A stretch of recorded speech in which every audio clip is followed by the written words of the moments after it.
comedian Deon Cole is here telling us about his movie, The Harder They Fall.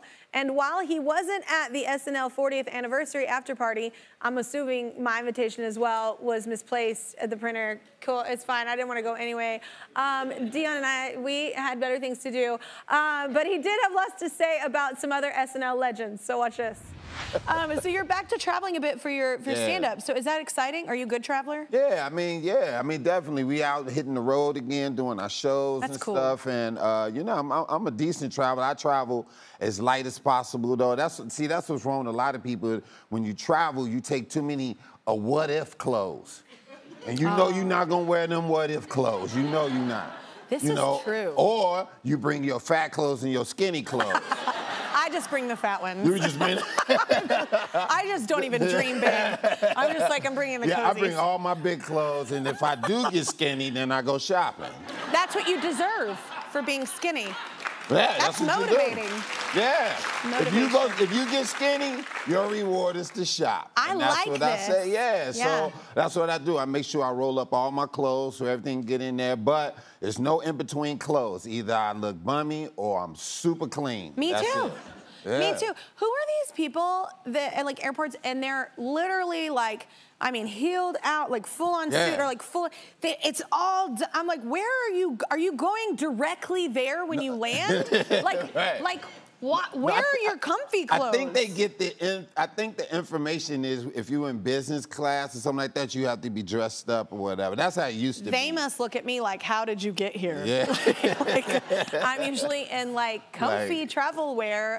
Anyway, I'm not trying to impress anyone. And I'm like, do you think you're gonna meet them on the plane? All right, cool. Do you ever ask other comedians like for their input, like on your jokes? Yeah, I mean, well, I don't ask them for my input, but if we think of something at the same time, we'll sit there and go, yo, you want that? Or I can have that, or you can have that, and we go like that or whatever. But it's like songwriters. Every blue moon, I would go like to a comedian and ask them, is this cool or not? You know, like I'll call up Dave Chappelle and be like, hey, let me know how you feel about this joke. He never calls back, but maybe that's how he felt. Yeah, I call up Chris Rock, hey, never calls back. Sid, never calls back. So I end up doing it my own self. Yeah, and, I love it. Yeah, either it works or it don't work. That's how you find out. It lands or it doesn't. So wait, have you had a chance to meet? I know they won't answer your calls apparently, any of those comedians. But like, have you had a chance to meet any of your Sinbad, call me back, all right? If you can, Sinbad. But any of your idols, have you been able to like, I don't know, hang with them at all or? Man, man, a lot of them. Eddie Murphy. Oh, wow. Yeah. Give it up for Eddie. That's so cool. Yeah, he's one of my faves. Yeah, I remember when Dreamgirls was happening, I was leaving this event, and no, I was coming to the event, and he was leaving, and I was like, oh my God, it's Eddie, and I was standing behind him, and I just leaned over and I said, hey, how you doing? I know you don't know me, but I'm gonna work with you one day. And he just looked at me and was like... He was like, stage five clinger. Yeah. Because I was leaning. I had that Michael Jackson lean, too. I was like, hey, I know you don't know me, but I'm gonna be working with you one day, I know that.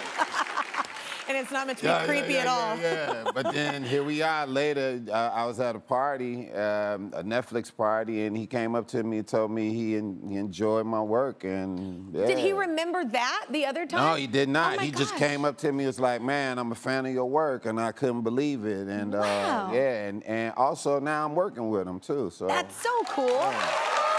I love that. I love when you meet people you love and they're cool. Yeah, exactly. Yeah. He's super cool. He's like super cool, and he has a lot of knowledge too, man. Like I mean, he was telling me about trading places, the amount of money he made on that on trading places. Yeah, I love that you were like. Yeah, I was like this. I would have made trading places like for a third of that. No, it was nothing. I thought you were saying you were breaking because he was like, that was something they would have paid me to do trading. Oh my God. Yeah, no, they gave him like nothing really for that. Oh wow. Yeah, that's what he told me. He told me that one time. Yep, I was. That's why the next time around you go, nope.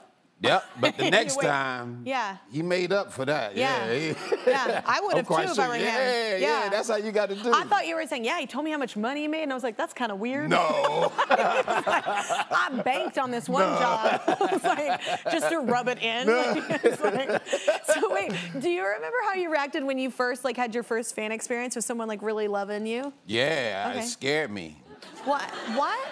Because I was in Chicago doing a whole bunch of goofy stuff, man, and I was at the gas station. I used to smoke cigarettes. I was going to get some cigarettes, and this dude, I had been doing comedy maybe 2 months, and this dude pulled up and was like, "Hey, Dion," and I ran.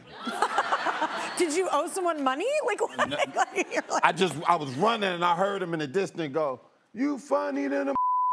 Oh my gosh, that's your first experience. And I was like, I started slowing down, like, thank you.